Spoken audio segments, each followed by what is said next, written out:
Assalamualaikum warahmatullahi wabarakatuh. Kembali lagi di kreator Deso. Kendang tangi, kendang bangkit, kendang mari. Nah, baiklah teman-teman. Di video ke depan saya akan bercerita tentang pengalaman saya ya. Jatuh bangun, memulai usaha ya guys. Jadi ini saya akan membahas tentang pengalaman saya pribadi. Tentunya pengalaman orang lain dengan saya berbeda ya, walaupun sama-sama membangun usaha atau sama-sama pengusaha pemula.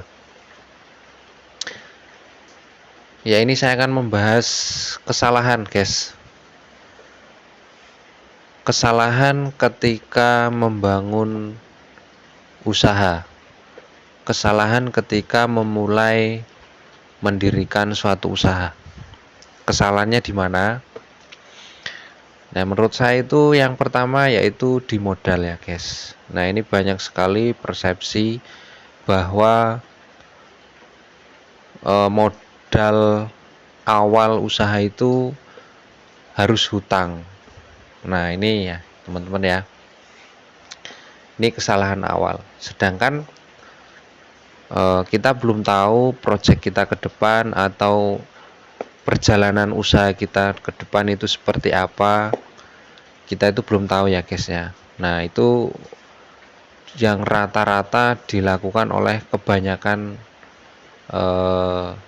pengusaha-pengusaha muda yang memulai usaha. Beda dengan orang-orang yang meneruskan usaha orang tuanya guys ya, beda ya, beda jauh, beda. Jadi kalau orang tuanya yang sudah punya usaha, terus kita tinggal melanjutkan, itu 50% lebih mudah.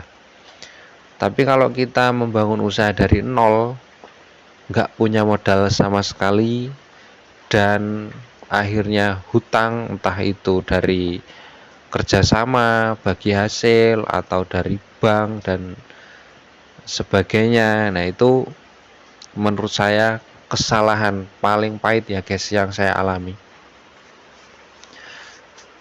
Jadi saya mulai berhutang untuk membangun usaha itu di sekitar tahun 2014.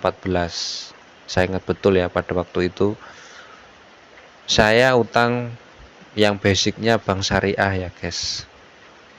Saya utang yang basicnya bank syariah. Ya, di situ dulu itu namanya BMT. Ya kan, karena saya berpegang teguh dengan syariat Islam, saya memilih yang syariah ya guys. Dan berjalan di situ ya. Awalnya ya karena kita masih punya modal, masih ada stand modal di situ ya, berjalan guys. Setelah beberapa bulan kemudian, berjalan 6 bulan, baru 6 bulan ya teman-teman ya, belum ada setahun, belum ada 2 tahun, itu sudah mulai itu ya teman-teman. Jadi kalau orang dulu, kata orang tua saya dulu, kalau mau membangun usaha itu dari kerja ya guys, dari kerja, ditabung, sudah punya skill, sudah punya modal yang cukup, nah baru kita bangun usaha. Atau dengan cara kita menjual aset ya guys. Jadi emang pilihan yang pahit, sama-sama pahit ya.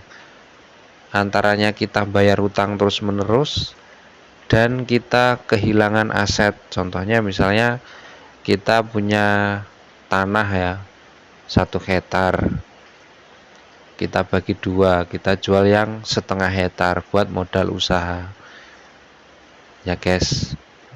Jadi kita nggak punya resiko untuk bayar hutang tiap bulan. Yang penting dengan skill dan kemampuan manajemen yang bagus. Nah, itu berlanjut guys ya. Itu berlanjut sampai sekarang.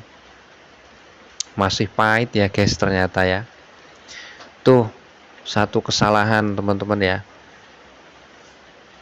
Jangan memulai usaha dengan hutang. Itu pribadi saya guys. Orang lain berpikir lain ya, itu terserah ya. Nah, buat teman-teman yang baru menemukan channel ini, dukung ya, kita ramaikan, kita kumpul sharing nggak apa-apa di channel ini. Pengusaha-pengusaha pemula yang sekarang belum sukses ya, belum bisa meraih yang apa yang diinginkan, atau mungkin punya target-target tertentu dan sampai sekarang belum bisa tercapai.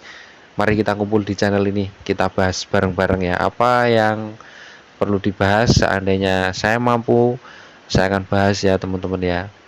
Seandainya tidak mampu membahas, kita sharing. Jangan lupa like, komen ya di channel ini guys. Dari asal dari mana, usahanya apa, terus tingkat kesulitannya seperti apa, siapa tahu kita sama ya, senasib. Jadi saya usaha 2014 itu saya ikut distributor rokok ya, saya sales rokok pada waktu itu. Cuman freelance ya guys, freelance.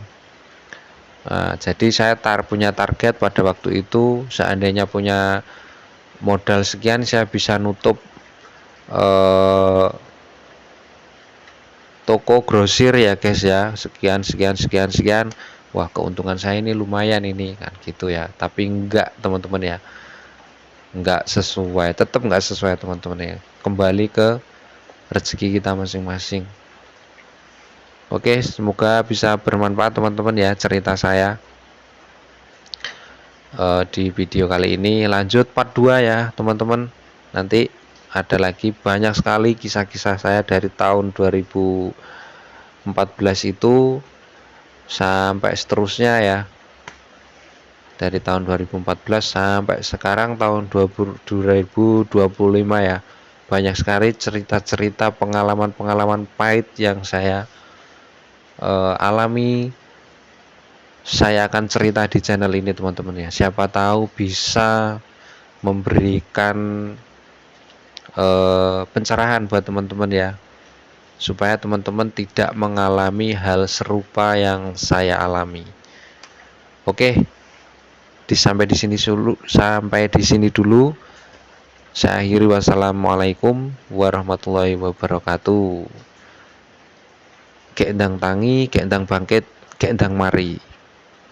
Salam olahraga.